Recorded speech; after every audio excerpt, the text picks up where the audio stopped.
Okay, we are here in our Miata, moving towards Tone Town. The car is getting a little bit slightly better gas mileage today. We are unfortunately down a Chairmen.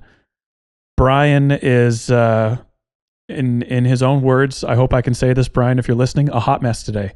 And he's just got a crazy, crazy day. So he's bowed out, and me and Mason are going to take it. Mason, do you want to say your most clever possible greeting today as we're recording this episode?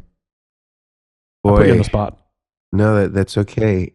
I don't have much to say other than we miss Brian as we always do when we're a chairman down. But I think that in spite of his absence, Grant has masterminded in a great topic today that I think is always something that confuses people, especially in pedal boards that require volume pedals. And I think a lot of us might even be using, I guess I kind of spilled the beans that it's about volume pedals. Sorry about that. Spill those beans. But I would say that this is something that really confuses people, especially as it relates to impedance and as it relates to active and passive. And there's even confusing language within that because some brands use the words active but don't have any power to their volume pedals. So these could be all things that we talk about. I think that this will be of value, and I think we'll build on an early episode that we did in the embryonic days of the Chairman of the Boards podcast. Now with our larger listenership and being number one podcast in Lithuania. Yes, I was hoping you'd say Lithuania. Great. That we are, we're just killing it in Eastern Europe. For whatever reason. So shout out to our listeners there. And do you know how we're doing in Bangladesh? Bangladesh, still number one. Still number one in our category. So big hello to everyone in Lithuania, everyone in Bangladesh, everyone else. Hello to you as well. But today we're going to get into volume pedals. One thing that you didn't mention that I am, and I know you as well, Mason, are very passionate about when it comes to pedal boards, is signal chain. Where should you even put your volume pedal if you decide to use one?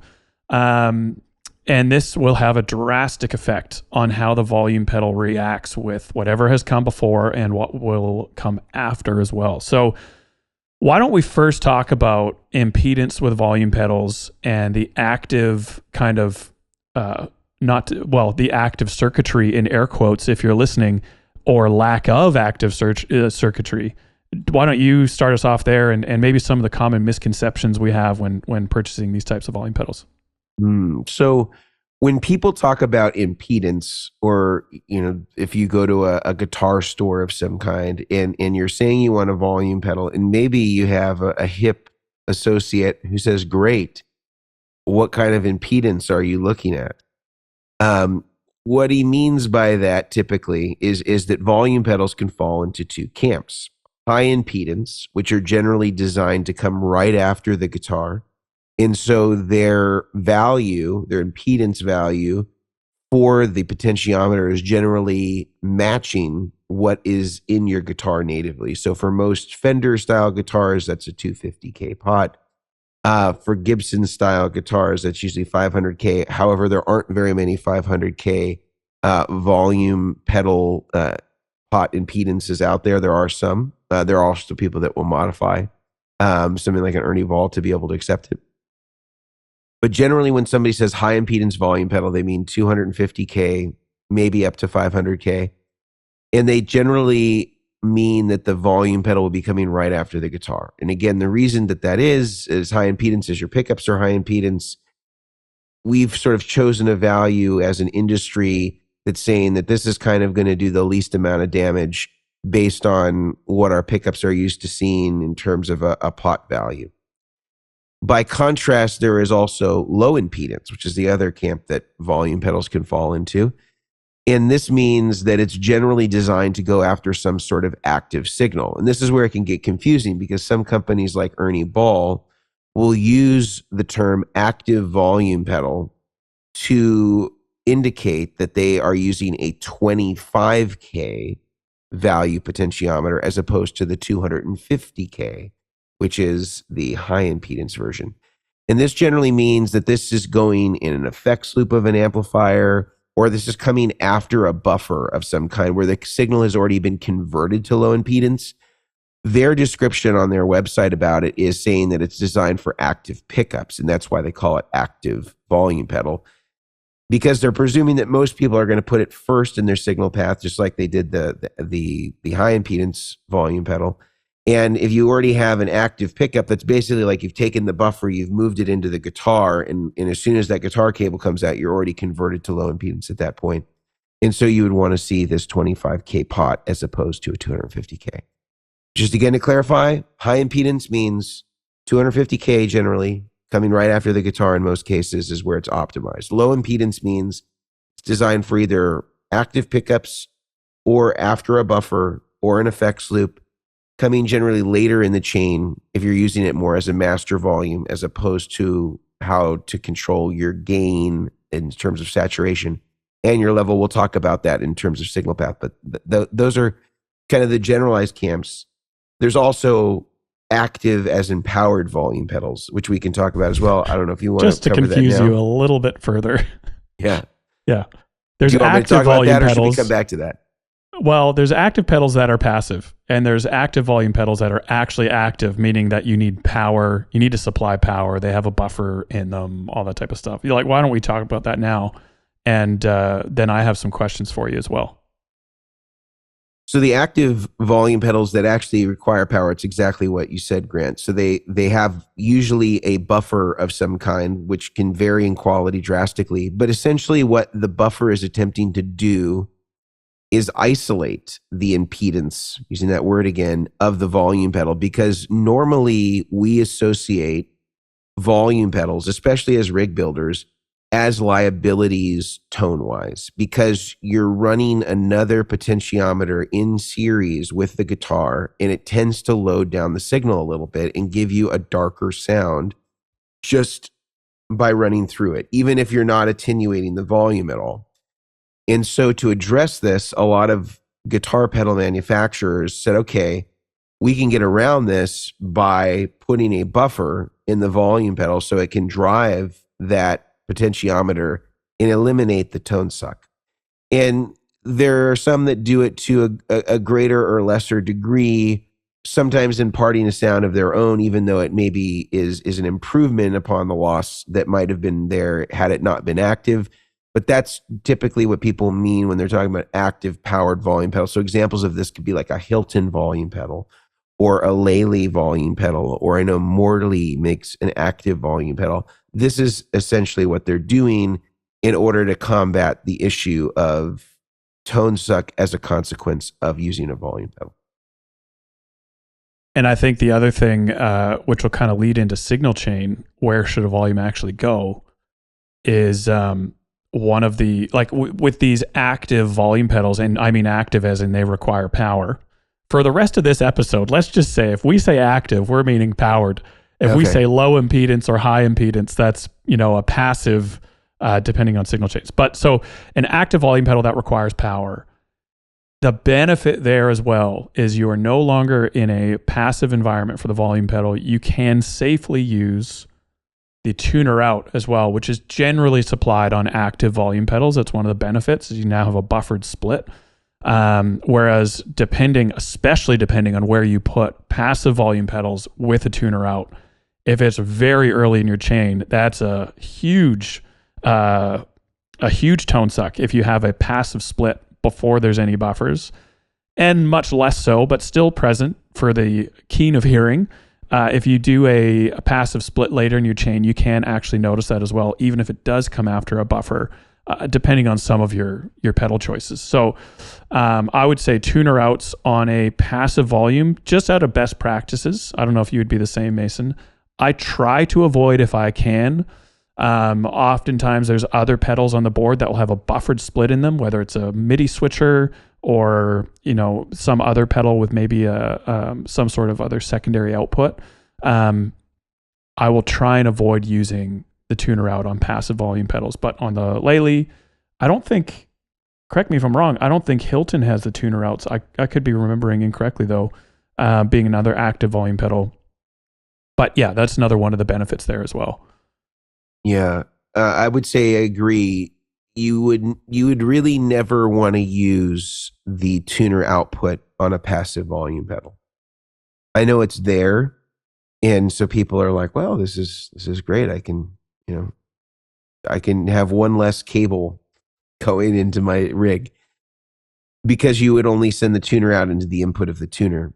Um, However, I would say that your tuner will do less harm in series in 99% of cases, just putting it in line with everything else, than it would by the parallel loading that would occur by way of the tuner out. And there's a few exceptions, as Grant said.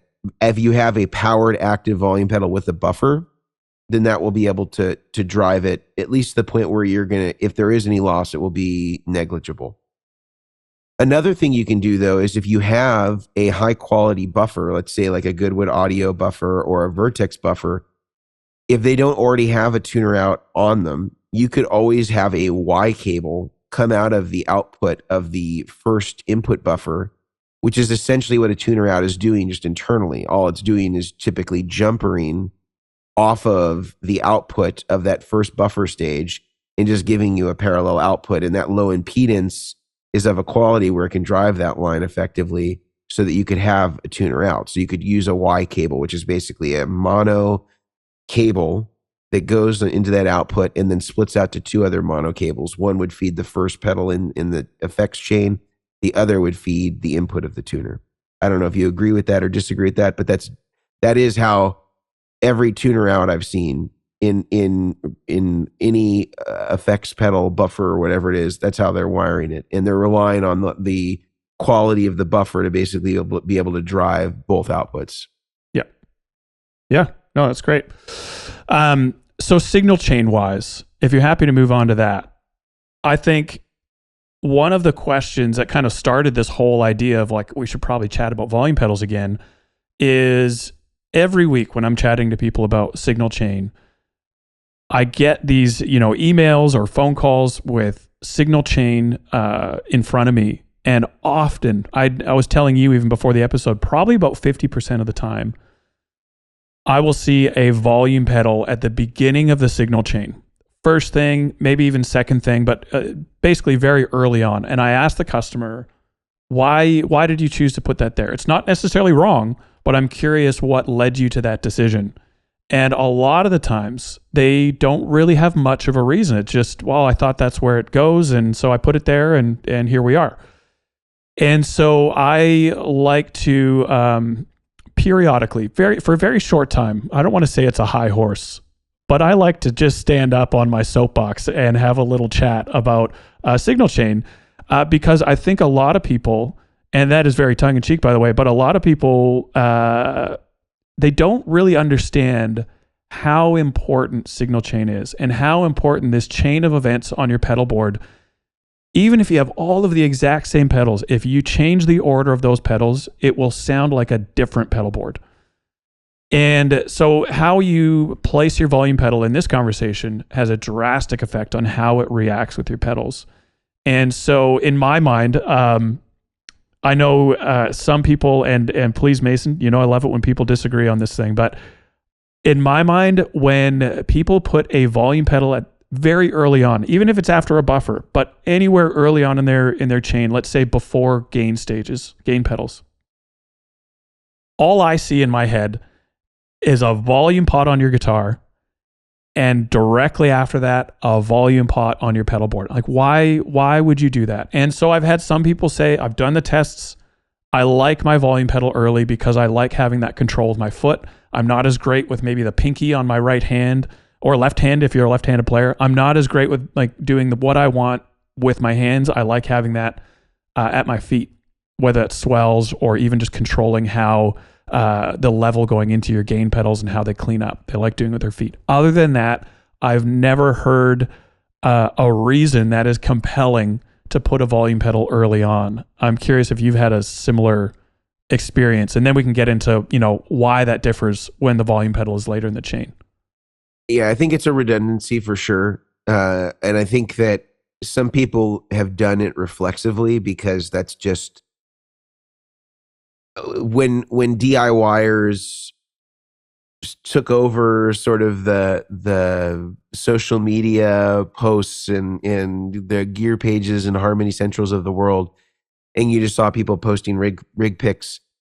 I think seeing Ernie Ball volume pedals, Boss volume pedals, just straight after the guitar. I think that became a standard. A lot of people started using it that way. Didn't really think much about the consequences of where that volume pedal may want to live in relationship to other things.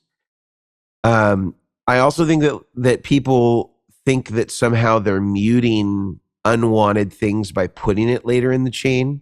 I've heard somebody say almost verbatim this what I'm about to paraphrase, which is, well, I like to hear my delays trail out, so that's why I need to put the volume pedal first, as though putting it after the overdrives would somehow prevent that same exact thing. I think that's emblematic of the confusion that is out there in terms of the signal path and the relationship of where the volume pedal is positioned relative to other things.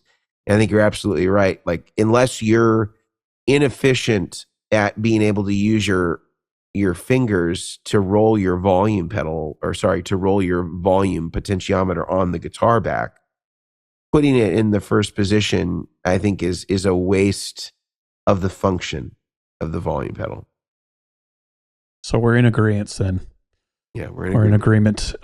So if you let's give two scenarios, and then maybe you can chat about effects loops, Mason, and where best placement is within an amp effects loop, depending on tastes. But if we had two positions for volume pedal, really early or before overdrives, and a little later in the middle of the pedal board after overdrives, if you put it early, it's going to behave just like your guitar volume pot would. You pull back your guitar volume pot, it's going to clean up your overdrives. You're going to be able to, turn it up or down. It'll affect your level slightly, but really what you're affecting is how much clipping you're getting, how much you're loading in the front of those overdrives. If you put it later, let's say after your overdrives, and you pull back that volume to do a swell, as an example, where you pull the volume pedal all the way back so your signal's muted, and then you slowly bring it forward, you are going to get the same amount of overdrive or clipping from your overdrives, or texture, I always like to tell people, all the way through the full suite. When it's really quiet, you're going to get all that texture from the overdrives, and then you get it all the way up, and you're getting the same amount of texture, but you're getting more level. And right. That's where I think a volume pedal, if you're going to use it for swells, is really, really handy, because now you're feeding, in your example, those delays and those reverbs. You're going to get the delay repeats and the reverb decay and kind of trails of the reverb with texture and grit from quiet all the way up to full volume, which, in my opinion, and this is not right or wrong, in my opinion, sounds much better and is much more usable, rather than you do a swell with it early in your chain, and those delay repeats and reverb trails are going to be really clean at the beginning and then slowly add in more grit towards the top. Is that kind of how you would approach it? Anything you'd add to that? No, I think that's exactly how I think about it. Is again, the fact that the volume first adds that saturation element. I think that there's an inconsistency in the sound, as you mentioned, as the volume is rolled up, and then whatever the sound is that the guitar is producing throughout the travel, that then becomes printed to your delay trails. So I think that's hits the nail on the head. I don't think that. I think that the confusion for most people, again, is that they think that they're losing something by putting it later, and that somehow there's a compromise there. And it's actually, I think, for most people, especially if you're using all the effects in front of the amp, super valuable to have a lower impedance volume pedal after your drive effects and before any of the modulation, delay, reverb. I think that's anything time-based should go after the volume pedal when you're running it in series, or however you're running it in front of the amplifiers. I think that's definitely the best way, in my opinion. And just to expand on the idea really quickly, not that I don't think many people run their volume pedal this way, but if you follow the logic, if you put your volume after your delays and reverbs, the very end, right before your amp, you are going to, you pull it back and do a swell.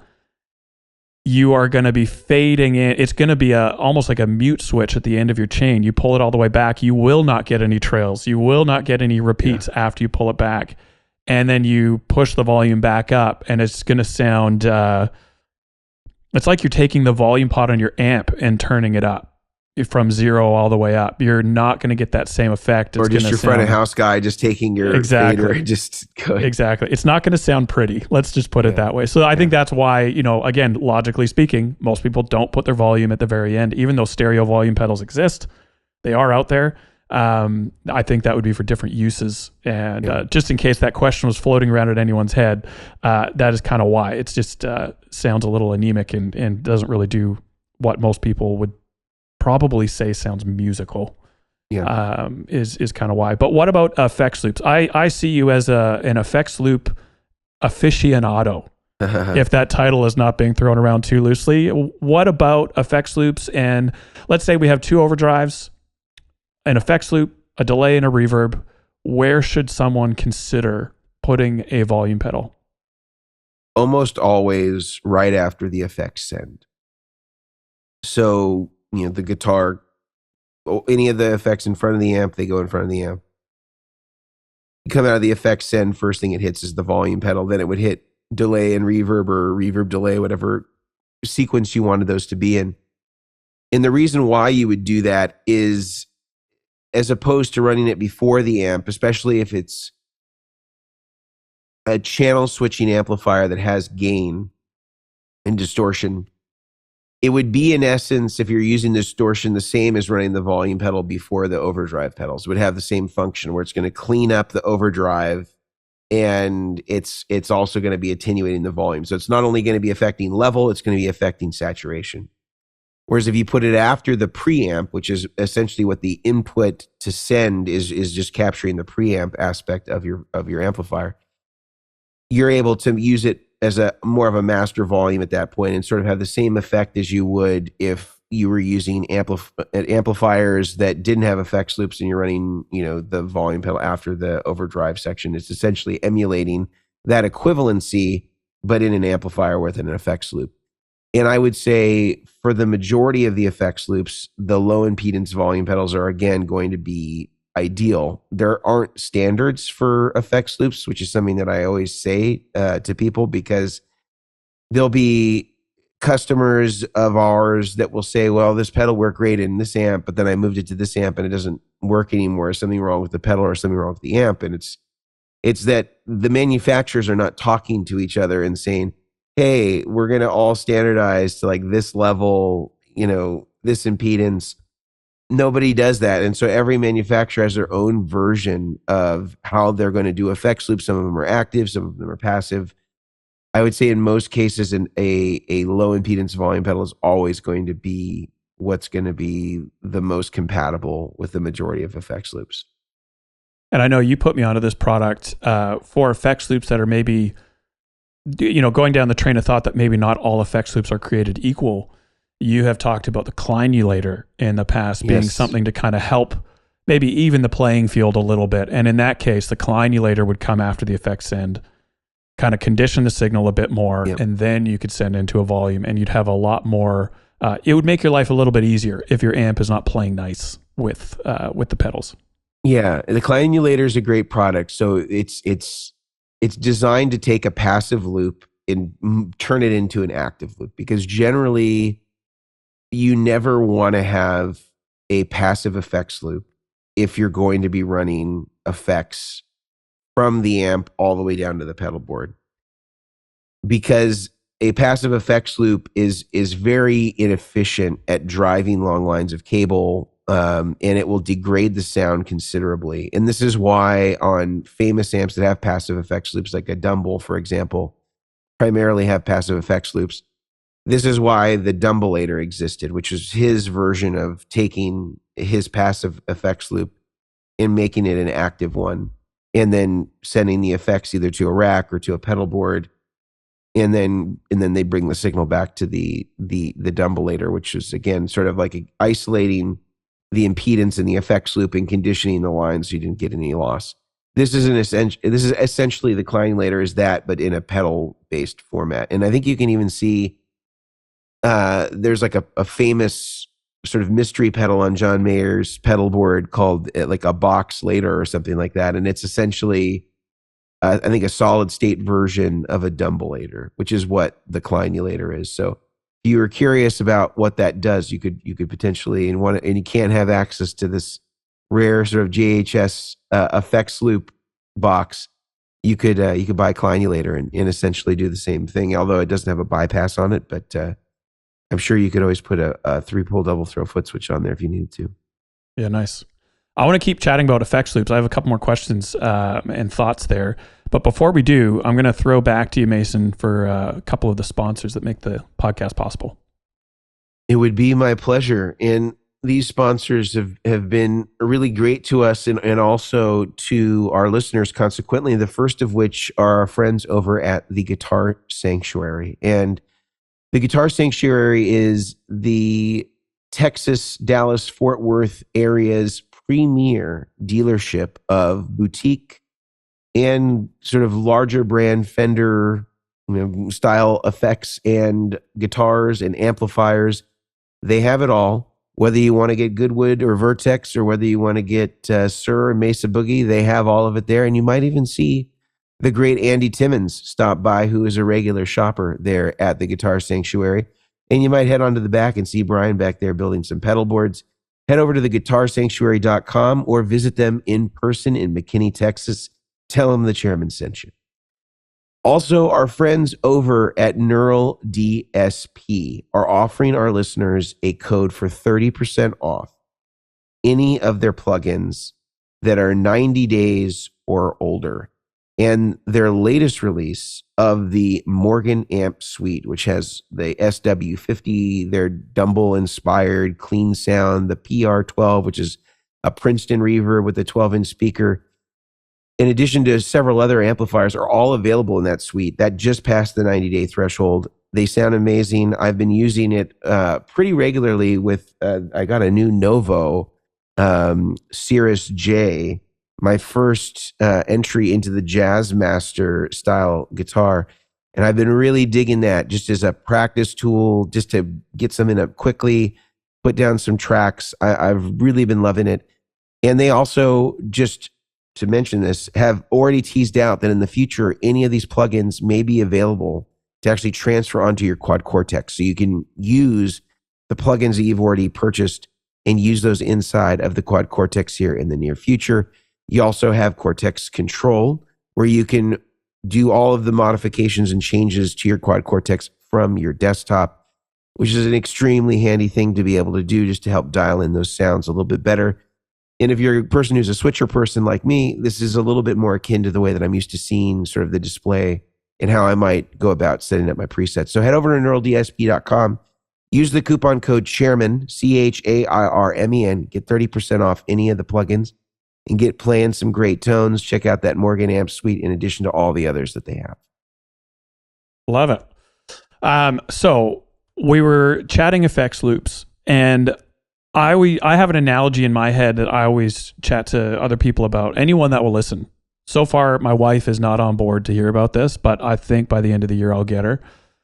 And we'll have a real heart-to-heart on amp effects loops. You be send, she's return. Exactly. Or we'll get there. You guys can mix it up. Exactly. Dealer's choice. But when I'm thinking signal chain, I think of the amp effects loop, the amp input and the effects send. So that section of the amp, the preamp, I think of that as another gain pedal when I'm thinking signal chain. And that's kind of, depending on the amp, I loop it in with a boost as well. Because I know when back in my triple rectifier days, which we chatted about, you could set up a boost sound directly in the amp. And so I place it signal chain wise as my last overdrive. Yeah. And the reason that's important, like you have already kind of alluded to, Mason, is if your volume pedal comes before your last overdrive, it will not behave in the same way as the overdrive pedals that have come before. So it's just another way of thinking, like, where should I put certain pedals? This could even be delay pedals, chorus, flanger. Not that it's wrong to put it before your amp input, but if you think about it as a gain pedal, it will help you make some decisions and make some predictions on how it will behave or, at least in that neighborhood of that amp preamp is an overdrive. This is how I should place it. And so if it wasn't, if you're a little bit foggy, hopefully that maybe brings you a little bit closer to clarity on where that preamp should sit. And I think the volume pedal, if you haven't tried it, again, maybe to make a bold statement here, I think the placement of a volume pedal is one of the most drastic signal chain changes you can make on your pedal board. A lot of these are drastic. A lot of signal chain changes are drastic, but this is one you will hear right away. Try it in the beginning, do a volume swell. Try it after all your overdrives, do a volume swell, and you will hear the difference right away. So I'd give that a shot and, see what you think and put a comment on this video after you've tried this, if you never have before, and tell us what your preference is and let us know what you found, because this is a really fun experiment to do if you haven't done it already. Anything else to add on signal chain before we kind of move on? One interesting signal chain thing that came up recently with somebody was if they were running a wet, dry, wet rig and they wanted to use a volume pedal, where would it live? And this is actually kind of a little unusual, because I think that if you were following sort of the logic that we just spoke of in running a traditional wet, dry, wet rig, like it would have been in the 80s and 90s, where you have a dry amp, which is the primary amp, and speaker cabinet for the dry, and you have a line out from that which feeds the wet processing effects. You would think, okay, well, I put it after the line out, right? Because in the 4 cable method effects loop version or 5 cable method, I would put it after the send and it would work fine there. But if you use it after the line out, it's basically acting as just a mix control for the wet at that point. It's because it's only attenuating the wet signal. It doesn't do anything to the dry, so the dry is still wide open. And so I was explaining to this person that they need to use the effects loop of the dry amp as the place for the volume pedal, because there's no way, if you put it first and you're using gain, or if you put it in front of the amp and you're using gain from the amp, it's going to have the same effect as the guitar roll down. It's not really going to help you in terms of just acting as a master volume. If you put it after the line out, it's only going to affect the wet signal path and the signal that feeds the processing effects, the delays, the reverbs, pitch, chorus, whatever. So you need to use the effects loop, and you basically, and it's sort of, it sucks that you have to just dedicate 2 cables to come out of the effects loop to come down to a volume pedal that are just going from send and return. But that's the only way to functionally use a master volume in that particular situation, is you're basically plugging into the effects loop of the dry amp. And I love that you brought this up. I didn't even think about this. But I had this exact issue on my own rig when I was playing back in Sydney a lot. And that was when I was doing tons of experiments with wet, dry, wet, and, the different variables, of which there are many with a wet, dry, wet rig. All your options, it's endless. And I thought when I was rebuilding my rig, like, man, it would be so handy to have a volume pedal dedicated to wet effects only, and a second volume pedal dedicated to the master that does everything, wet and dry. And so I set up the whole rig, played it for a little bit, never once touched the wet effect level. And then I always used the global, and like the swells in that, it was awesome. It sounded huge. I did not have the luxury though, because I ran the dry amp. At that point, I was running a Spitfire about 200 feet away in an ISO room, and the wet effects the amps were an HX Stomp for the wet effects. So digital wet amps and wet effects, and then a real dry amp, which, as a total side, unrelated, I think for the average player, if you want to get into that world, is one of the best ways to do it. And there's even a ton of variables there, but basically use one real amp for your dry signal being the core of your tone, and use a tube amp for that, and then layer on digital or cab sim on top of that later in the chain. And you only need to bring 1 amp and you get 3 lines of absolute glory. But I didn't have the luxury of running a volume in the effects loop because too far away, and the amp didn't have an effects loop. But luckily for me, I ran the dry amp just on the edge of breakup, which it's not perfect, but it's forgivable to use a volume before the amp in that instance. And it sounded incredible. If I can just pat my own back, that was my favorite rig that I've ever had, was this wet, dry, wet. I had two H9s in parallel on kill dry, so the analog dry through or lack thereof wasn't an issue. And man, that rig sounded awesome, and it was easy to move around, and it was beautiful. But I had the volume pedal before the send to the amp input, the dry amp input, sorry, and it was great. So yeah, I would agree. If you don't have, I would say if you're in the scenario where you have your dry amp, it's channel switching, does not have an effects loop, you kind of are then going to have to make a choice. There is no 100% right But I would there. say that that's a rare amplifier. Like, Totally. I think most people who are doing this are either using pedals to produce the gain and they have a clean amp. And in that case, if that describes you, then put it right before the amp. Because if you're running into, a deluxe reverb or a twin or whatever it is, then it's going to be unimportant. This is really only critical when you get producing the distortion in the amplifier itself. Yep. Again, for the reason that we talked about in the signal path component of this, which would be like putting your volume pedal before a distortion pedal is essentially what would be happening if you're running into a dirty amp. Yeah. So yeah, I love that you brought that up. That's a really good one. And I do have customers as well that have asked, like, I want a wet volume pedal, and if I have to choose, do I do a global master volume, which is before dry and affects the wet? Yeah.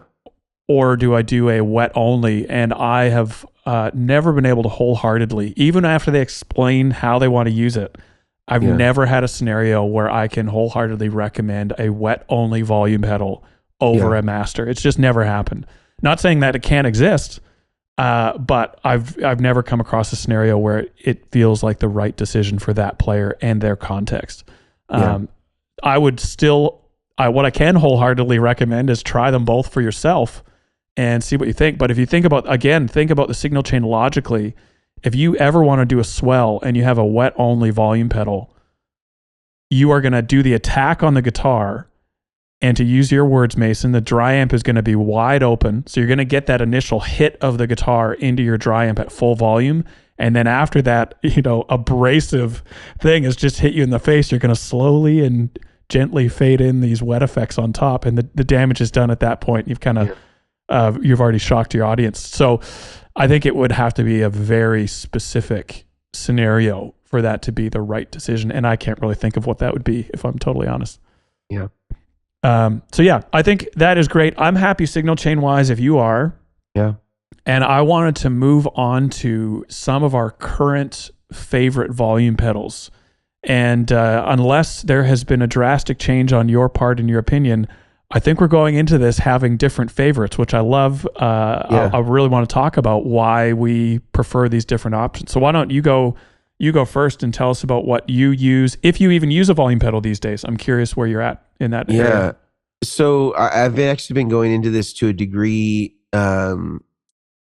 because I've recently completed the year-long, kind of patchwork project of building this giant pedal board that's inspired by sort of the Nashville session player pedals of choice, and try to replicate that for myself. So it's, M9, Memory Man, a strip of a loop strip from the Gig Rig, the Quartermaster, and then just a slew of overdrives from Light Speed, King of Tone, Mostortion, Rat, you said, right? Yeah, yep. Rat. I'm looking at it over here. Noble's ODR1. I've got a Dynacomp. I got a more Boss overdrives Tremolo. than you normally use. You said more than I would normally use. Yeah. And I have the Vertex Boost, which is also used by a lot of guys, thankfully, in Nashville, which has been great for us. But, because of the profile of the board, it kind of restricted me from using the volume pedal that is my favorite. My favorite volume pedal of all time is the Boss FV300, L typically, because of where I would use it. But it is L a really large... impedance. Yeah, L for low impedance. And it's a huge volume pedal. It's really big. When they made this, they were definitely prioritizing the foot and not the pedal board real estate. So I couldn't use that. And I also couldn't use the Ernie Ball volume pedal, which I also like a lot. But there's kind of two sort of offshoots of this that I think are important to talk about when you're choosing volume pedals, other than the factors that we've already mentioned, which is the taper and what feels natural to you under your foot.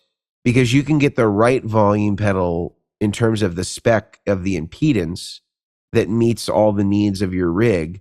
But if you don't like how it feels from the heel position to the toe position, that can affect the way that you manipulate it and the way that you play. And I've struggled because the Vertex Boost can either use a volume pedal by way of using a TRS split to 2 mono, which is an insert cable, or you can use it with an expression. But the challenge with using an expression pedal is most expression pedal tapers are very unforgiving and not resembling an audio taper pot. And so linear, right? Things come on very quickly. It's very difficult to get a good feel underneath your foot. And because of the spacing that I had available on this, I couldn't easily do an insert cable from the Vertex Boost to the Dunlop Volume X8 that I was using.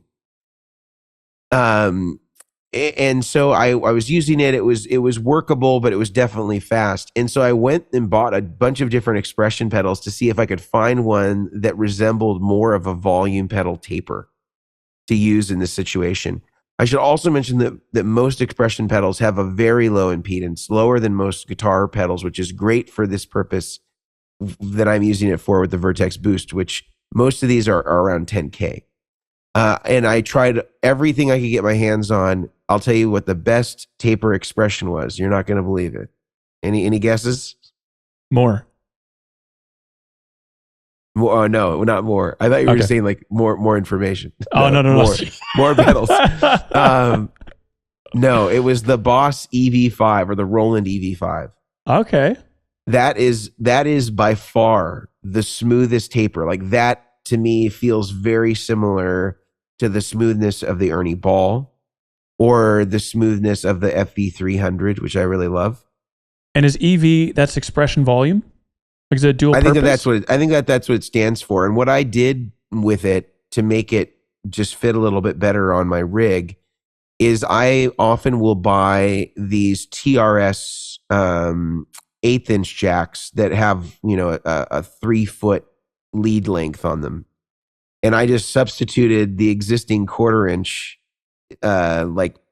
wire, like hardwired in cable that it comes with. And I just put my 1/8" one in there to length, and so it fits perfectly in my Vertex Boost. But that to me had a great taper. But I understand that this is unique to people who may own Vertex Boost, which is probably not most of our listeners. And I would say, again, FV300L to me is the best. It's the best sounding. It's actually pretty easy to keep clean. It uses a slider as opposed to a pot and a string or an optical thing like the Morley or the Lely do. And I would just say that they feel great. They're just really big and not practical. If I can't use those, I typically use the Ernie Ball and just know that it's on borrowed time, that they're not going to last that long. Light a candle, for it next time, you're at mass or wherever you, whatever faith tradition you celebrate, and keep your fingers crossed, knock on wood, whatever it is, and just know that, you probably got a year, and then you're going to replace it, but they're everywhere and they're easy to get. I really like that taper. You must be a wizard at replacing the strings on those things. I don't even bother. I just buy a new one. No way. Yeah, I don't even bother anymore. I've tried a couple times. It's always been a headache, and I just don't use them anymore. I'll tell you who's got to be great at it is Roman at Schnobeltone. He's got to be fair. Just like he's probably he can do it with his eyes closed. Yeah, we should do like a blindfold, like Pedal Warrior Ninja thing, and we could challenge a listener. If someone else out here listening has done the Ernie Ball volume strings and you think you can beat Roman, we should organize a competition, a string off. We'll make Roman play like a U2 song with his right hand and then be doing the volume pedal with his left hand, changing the string. But I mean, people I guess are adept at it. I just don't go for it. I like the X8 size wise, I wish there were a low impedance option for it. So What's it's the all X8 at? it's 250K, I think. Oh, no way. Yeah. Okay. But I like the profile of it. But yeah, I still think that for most rigs, I'm usually an Ernie ball. I just think that it's a compromise of it's fairly compact. I don't like the real mini volume pedals. I understand some rigs necessitate that just because they're so small. I have a size 12 foot, so for me, it's difficult to manipulate those effectively, especially if there's like stuff next to it. I just don't feel like I'm that proficient. I think the EV5 is like, honestly, like that profile is about the smallest that I can do. If it gets much smaller than that, then and you know what people often don't talk about with it, like the DVP4, the Dunlop, the really small one. Oh yeah, is as well with those small ones. I know you wear boots. I wear boots, and I like to play in boots sometimes. Yeah. If you have a heel on your boot, do you use the pointy boots though, with it circle back? No, I'm not using the circling back boots. I still have yet to purchase a pair. Hopefully soon. Hopefully real soon. All right. But no, just wearing a leather boot with a little bit of a heel, and using those with a mini volume where the heel hangs off the back of the pedal, because there's a row of pedals in front of the volume pedal. Your foot has to be like, it is so awkward. And I think if you have a decent sized foot and you're going to use a volume pedal, just get the best volume pedals are big. Like, just get a big volume pedal and enjoy using it, because it's not fun to have to try and use a volume pedal and be like trying to get your ankle at just the right angle, and it's like slips back and then your volume level just jerks back. Like, it's an awkward feeling. And I would say this is one point for a passive volume pedal, is they are maybe not much. They're a little bit easier to run on the side of your board. Put a little patch bay, a Vertex patch bay or an Audition or something like that in the middle of your signal chain, and just patch in a volume pedal, put it on the ground, and then your volume pedal can be as big as you want it to be. And it's nice and easy. And if you did have an active volume pedal that requires power, just have a spare power cable and run it and power it and still run it off to the side of your board if you like having a nice compact setup. The pro to that, I like that better. I like that better when I can do it, because I still feel, even for wah too, I feel like it's unnatural to come at a wah head on, straight on, like you would on a pedal board. Like, you have to change. You have to turn your body a little bit, and then to make up for the angle imagine difference. Though, like if you're singing or you're doing BGVs for worship or whatever, it can be awkward when your head is, like your head is here. You're having to like line up with the mic stand, but your body is, you're doing this interesting sort of unit turn. Exactly. And everyone watching is just WTFing all the way home. And it doesn't make any sense. Yeah. So it's tricky. Although I saw some of those guys, I don't know if you've seen this in worship, where they have, like the old school, like Peter Gabriel style, where it like wraps around and they're singing through like a headset microphone. Yeah, I always welcome a headset. It's always entertaining. Yeah. Let's just say that. Yeah, makes for great content. Yeah, you don't know if you're at a TED Talk or a worship. Especially when the little bauble in front of your mouth is gigantic, like obscenely large. And it's fun. I always think of Britney Spears when I think about those things. I think in my mind, Britney Spears was the first real headset bauble pioneer. Right. Yeah. Well, I feel like that's one thing that worship services could get more into, that we're kind of lacking in the dance aspect. Yes, thank you. Like, why are pyrotechnics firstly? Yeah. But why aren't we seeing the dancing? Yeah. We need some. And it doesn't need to be stage. provocative. There could be interpretive dancing behind the worship players. Yep. So if there's no moonwalk, you got to ask, like, what are you really doing? Right. Yeah. Priorities. That's right. So I would say my favorite volume pedal, and this has been my favorite, I would say, for probably the past 6 or 7 years, would be the mono volume by Laylee. I still don't know how to say it. Layla. It's one of those ones I'm a little self-conscious to say the name out loud. So this one is active in that it is powered. Needs power. It's the big one. Volume. Because they have a littler one now, right? They have the Volume S, which is the small, and it's about half the size. It's still, it's not DVP4 small. It's still Is it usable. like a Roland size, like the EV5 size? I'm actually not familiar. I can't picture it in my head. It looks wider when I'm looking at. Yeah, it's wider, which I actually like, because I feel like that's one of the challenges with, again, I have a size 12. To feel like you have some surface area between your footwear of choice, whether it be boots or sandals, high heels, stilettos. By the way, just a quick aside, the most difficult volume pedal I ever used? It was a Bloomery. I was not going to bring it up, but I have issues. And it goes I have beyond, especially sitting, it was very uncomfortable. Are they still a company? I don't think so. And I didn't mind the volume pedal itself, but like the taper of it, and it felt very robust. Do you know my biggest issue though? What's that? My biggest issue with the Bloomery is its off was not off. It would pass signal when it was fully off, because the taper wasn't fully.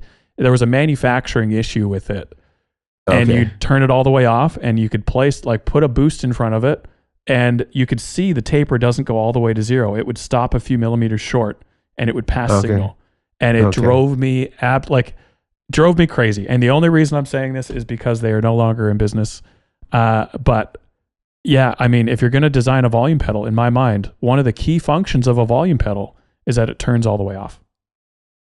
Disagree with me if you must. Well, and there are pedals that actually will allow you to not, like the Boss FV300, the FV. Actually, I think all the FV series, you have that minimum maximum Same with the trimmer Hilton, on right? the side, so you can get it where it won't go all the way off if you want that.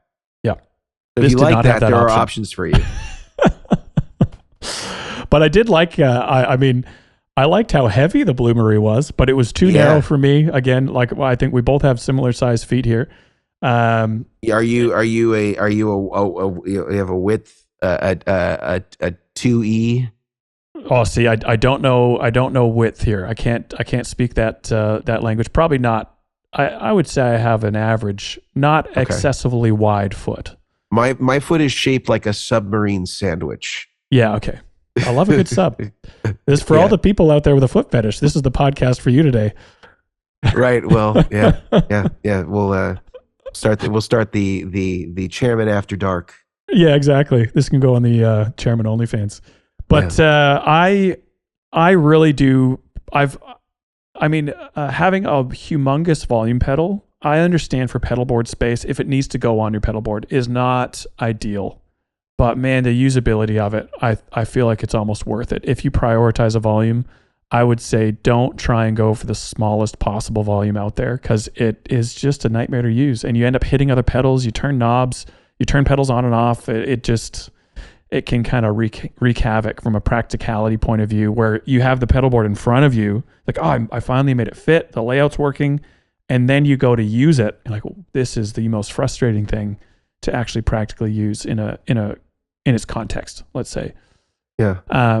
So yeah, that's my opinion. Those are my 2 cents. I do want to obviously keep going with this conversation, because I feel like we're just getting into the beautiful nitty gritty here, especially talking about foot widths. But before I do that, I want to tell you guys about sub sandwiches. And if Subway wants to throw us a sponsorship, man, their cookies. I know they do subs, but their cookies are something to chat about. I haven't been to one in years, but I did notice when I was in Monterey, California, a few weeks ago, that they had foot-long cookies as I was walking by. Oh, wow! I was like, wow, that's pretty. I would have never thought. Giving the people what they want. I guess. Thank you, Subway.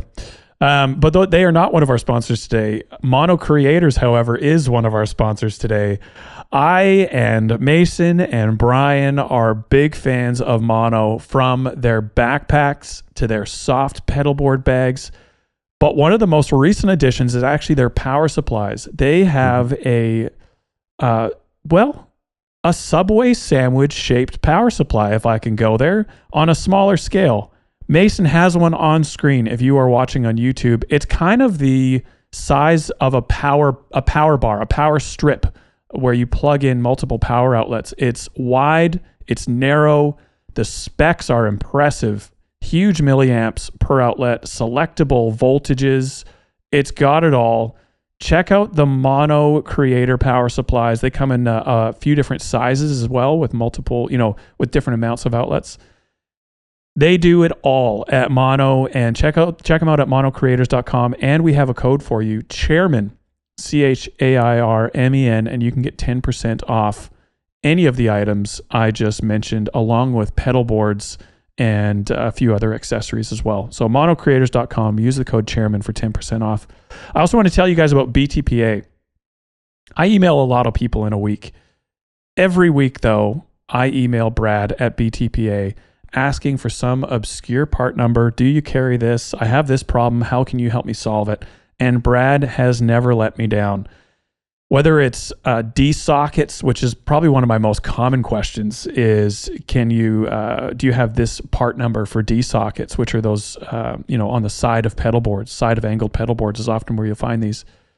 And he always comes through cables, different plugs. They do rack setups. They're really great. They always post every week about Fly Rig Friday, and they have these different, mini rack setups that they do for people. They do looms and cables, all sorts of things that you need for your pedal board. They are there to help. So check them out at btpa.com and use the code DACHAIRS, DACHAIRS, for 10% off your order. Ask for Brad and you will not be disappointed. btpa.com, DACHAIRS. Shout out, Brad. Let's finish up our conversation today. We have covered active, that is actually a passive volume pedal. Active volume pedals, the second one, which is actually active and requires power. Low impedance, high impedance. We've covered where volume pedals should go in your signal chain, whether it's a wet, dry, wet rig, 4 cable, 5 cable, series pedal board, our personal favorites. Anything else you want to touch on before we finish up this conversation on volume pedals? I want to pose the question before we finish up. I want to pass off to you first, but just to let you know where my mind's headed is, does everyone even need a volume pedal? So I want to touch on that question before we finish up, but anything you want to touch on, Mason, before we finish up this conversation? I would just say that if you are volume pedal curious, or if you're using a volume pedal, I would audition several of them, because I feel like everybody has a different interpretation of what the perfect taper is. And every volume pedal has a slightly different way that it feels. I would say that Boss has probably the most unique taper of any volume pedal, in that it doesn't really do very much at the beginning of the taper or at the end of the taper, but like the middle 60 to 70% is kind of where the main changes occur. And so you kind of have a little bit of room for margin at the beginning and end of tapers if you either came on too fast or you're finishing too fast, in terms of the volume swell. Some people hate that. Some people want it to be more incremental in the same ratio, kind of with each kind of incremental movement of the foot pedal. I think Ernie Ball is really pretty even from start to finish.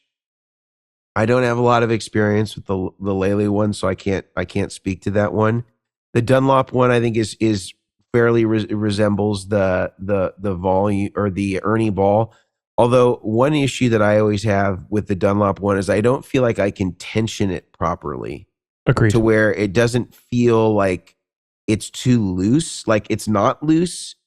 And like when you feel it with your hand, it might feel okay, but like we forget that like our foot and our body weight, produce a lot more momentum. And so if it feels tight on your hand, it may actually not feel that way with your foot. And to me, it kind of feels like sloppy sometimes to me.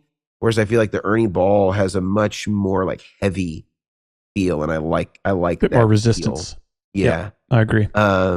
So, and then I think the Boss one's kind of somewhere in between. But again, it's just like it's all a compromise. You're kind of hedging your bets in certain ways, but I would say, like, left to my own devices, FV300 is still my favorite. I will also use the Ernie Ball. And in the case of this Nashville board, I just swapped the X8 for a EV5 because I'm using the Vertex Boost as the sort of volume expression component, and that taper is actually really nice. It's surprisingly nice. It is a plastic pedal, so it's probably not long for this world either.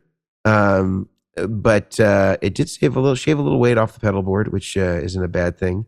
And the taper is really what I'm going for. It's just the right feel, so I'm happy with that. Nice. Yeah. I was just going to quickly touch on, does everyone actually need a volume pedal? And I think a lot of guys don't actually do swells. I would say if you're playing for church or in worship music, swells are kind of another effect. Like you kind of need to be able to do it, and it gets you in that kind of synth piano kind of territory, especially for ambient type stuff. But a lot of guys, if you're playing blues or even rock or stuff, like you might not ever have the need for a swell.